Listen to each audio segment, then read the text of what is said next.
81.63 కోట్ల పనికి 307 కోట్లు. పోలవరం ఎడమ కాలువ 5A ప్యాకేజీల్లో మిగిలిన పనుల అంచనా వ్యయం పెంపు. ఈ ప్రధాంటోను అమరావతిలో 174 కోట్లు, ఇక్కడేమో 5 రెట్లు పెంచారంట. అసలు ఏంటి ఈ పోలవరం పనులు, మిగిలిపోయిన పనులన్నిటికీ ఈ ఇష్టం వచ్చినట్లు పెంచుకుంటూ వెళ్ళిపోతారు. అమరావతిలో ఒక చదరపు అడుగుకి భూమి మనదే, వాళ్ళ కన్స్ట్రక్షన్కే చదరపు అడుగుకి 10,000 పైన పే చేస్తున్న పరిస్థితి. హైదరాబాద్లో బంజారా హిల్స్లో హై రైజ్ అపార్ట్మెంట్స్లో భూమి కూడా వాళ్ళదే అయ్యి ఉండి, ఎక్సలెంట్ ఎగ్జిక్యూటివ్ అపార్ట్మెంట్స్లో 10,000, 12,000 అంతా వాళ్ళదే అయ్యి ఉంటే కొని హైదరాబాద్ సిటీ మధ్యలో. అక్కడ అమరావతిలో కూడా అంటే ఇంతకు ముందు కూడా వచ్చినాయి. చంద్రబాబు నాయుడు గారి ప్రభుత్వం ఉంటే ఒక 100 మందో 200 మందో, సో మిలియనీర్స్, బిలియనీర్స్ ట్రిలియనీర్స్ అవుతారండి, సామాన్య ప్రజలు కాదు. అదే జగన్మోహన్ రెడ్డి గారు, రాజశేఖర రెడ్డి గారు ముఖ్యమంత్రి ఉంటే గ్రామాల పల్లెసీమలన్నీ సంపత్తో ఉంటాయి, సామాన్య ప్రజలు సంతోషంగా ఉంటారు.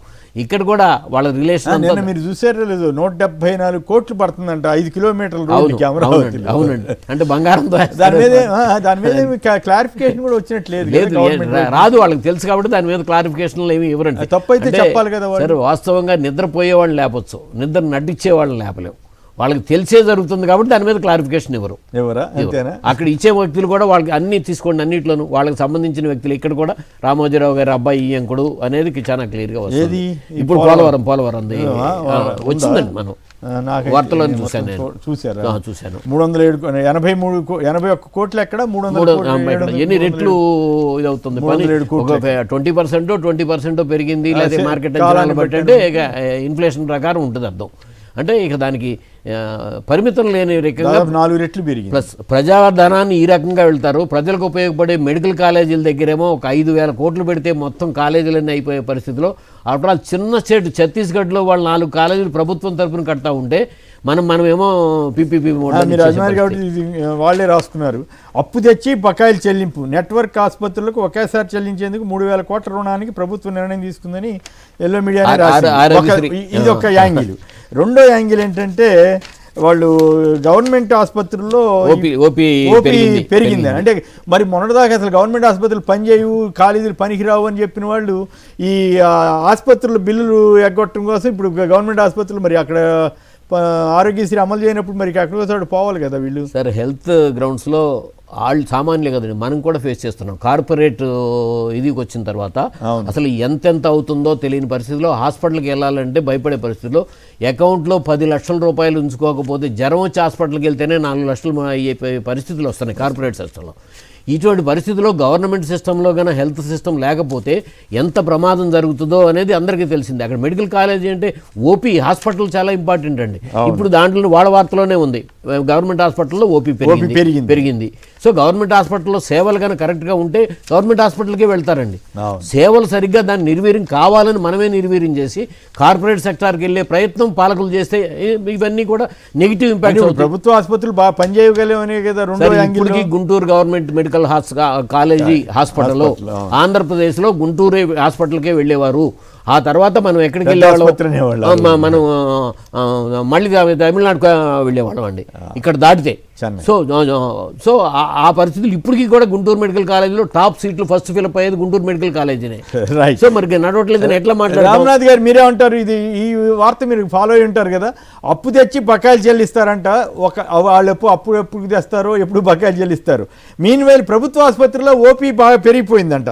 6 నెలల్లో 20% పెరిగిందంట. బ్రహ్మాండం 4 కోట్ల మందికి వైద్య సేవలు అందించారంట.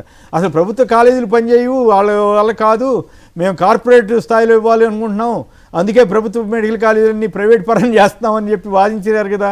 మరి ఇప్పుడు దీనికి ఈ రెండు కాంట్రడిక్టరీగా అనిపించట్లేదా? ఇప్పుడు ఆరోగ్యశ్రీ కింద కొమ్మినేని గారు అప్పుడు విడతల వారి గారు 300 కోట్లు 600 కోట్లు ఇవ్వండి అంటేనే మా దగ్గర లేవు, అప్పులు లేవాల్సి వస్తుంది అని చెప్తున్నారు. అంటే పరోక్షంగా దీన్ని కూడా వీక్ చేయడానికి ట్రై చేస్తున్నారు. అట్ ది సేమ్ టైం ఇదే ఆరోగ్యశ్రీని ప్యారలల్ గా కార్పొరేట్ ఇన్సూరెన్స్ కంపెనీలు తేవాలని చూస్తున్నారు. వాళ్ళకి 5,000 కోట్లు చెల్లించాల్సి ఉంటుంది. అది కూడా ఒకేసారి ముందస్తుగా చెల్లించాల్సి ఉంటుంది ప్రీమియం. మరి అక్కడ ఎలా చేస్తారు అంటే ప్రైవేట్ కు మొత్తం ఇవ్వాలి అన్న ఒక ఉద్దేశంతోనే ముందుకెళ్తున్నారు. గవర్నమెంట్ లో ఓపీ పెరుగుతోంది అని అంటే హఠాత్తుగా ఎందుకు పెరుగుతోంది అంటే ఇప్పుడు ప్రైవేట్ హాస్పిటల్లో ఎక్కడా కూడా రానివ్వడం లేదు పేదల్ని. ఇంకా ఈ ఆరోగ్యశ్రీ కారణంగా డబ్బులు చెల్లించకపోవడంతో దాంతో వాళ్ళంతా గవర్నమెంట్ హాస్పిటల్కి వెళ్తున్నారు. ఇదే ఇక్కడే ప్రమాదం, అసలైన ప్రమాదం. ఎప్పుడైనా సరే ఇప్పుడు ప్యారలల్ గా గవర్నమెంట్ హాస్పిటల్ ఉన్నాయి కాబట్టి అక్కడికి రాగలుగుతున్నారు. చంద్రబాబు నాయుడు గారు మెల్లగా మెడికల్ కాలేజీలో దానికి అనుబంధంగా ప్రధానంగా హాస్పిటల్ ఉంటాయి, వాటన్నింటినీ ప్రైవేట్ వ్యక్తుల చేతుల్లోకి పెట్టేసి పూర్తిగా ఒక టైంకి ప్రభుత్వ రంగంలో వైద్యం అనేది లేకుండా చేస్తే అప్పుడు ప్రజలు ఏమైపోతారు? ప్రధానంగా ప్రజలు ఇబ్బంది పడింది రెండు విషయాల్లో. అప్పట్లో గతంలో రాజశేఖర రెడ్డి గారు ఆరోగ్యశ్రీ ఫీజు రియంబర్స్ ముందు ఒకటి వైద్యము, రెండు విద్యకు. దీనికి సంబంధించి ఆస్తులు అమ్ముకునేవాళ్ళు. గుండె జబ్బు లాంటిది పెద్దది వస్తే ఆస్తులు అమ్మేయడమే. అలాంటి పరిస్థితులు నుండి ఈ రోజు తీసుకొని వచ్చారు ఈ స్థాయికి. కానీ చంద్రబాబు నాయుడు గారు మళ్ళీ మొత్తం రివర్స్ చేస్తూ ఉన్నారు. మొత్తం అంతా ప్రైవేట్ చేతుల్లో పెట్టే ప్రయత్నం చేస్తున్నారు. ఆరోగ్యశ్రీని నిర్వీర్యం చేస్తున్నారు. దీని వల్ల ఒక పోటీతత్వం లేకపోతే కనీసం ప్యారలల్ గా ప్రభుత్వ హాస్పిటల్ ఉన్నప్పుడే ఈ కార్పొరేట్ హాస్పిటల్ ఈ స్థాయిలో ప్రజలు వేధిస్తున్నాయి. ఇక పూర్తిగా ప్రభుత్వ రంగం అన్నది లేకపోతే ఇంకా ఊహించడానికి కూడా సాధ్యం కాదు. చాలా అభివృద్ధి చెందిన దేశాల్లో కూడా వైద్యాన్ని ప్రైవేట్ నియంత్రణలో ప్రభుత్వ నియంత్రణలో పెట్టుకుంటున్నారు. కానీ మనది రాష్ట్రం మాత్రం పూర్తిగా ముందుకు వెళ్ళిపోతారు. చిన్న చిన్న రాష్ట్రాలు కూడా, పక్కనున్న రాష్ట్రాలు కూడా ప్రభుత్వ రంగంలోనే ప్రభుత్వమే మెడికల్ కాలేజీలు నిర్మిస్తూ ఉంటే చంద్రబాబు నాయుడు గారు మాత్రం ఇది సాధ్యం కాదు, మనం ప్రైవేట్కి ఇవ్వాలి అని వెళ్తున్నారు. అంటే చాలా ప్రమాదకరమైన ఆట ఆడుతున్నారు. అంటే పేదల ప్రజల ఆరోగ్యం కంటే కార్పొరేట్ కి కొందరు ప్రైవేట్ హాస్పిటల్లో అభివృద్ధి చెందడమే చంద్రబాబు నాయుడు గారికి ఇష్టంగా ఉందా అన్న అభిప్రాయం అయితే దీంతో వ్యక్తం అవుతుంది.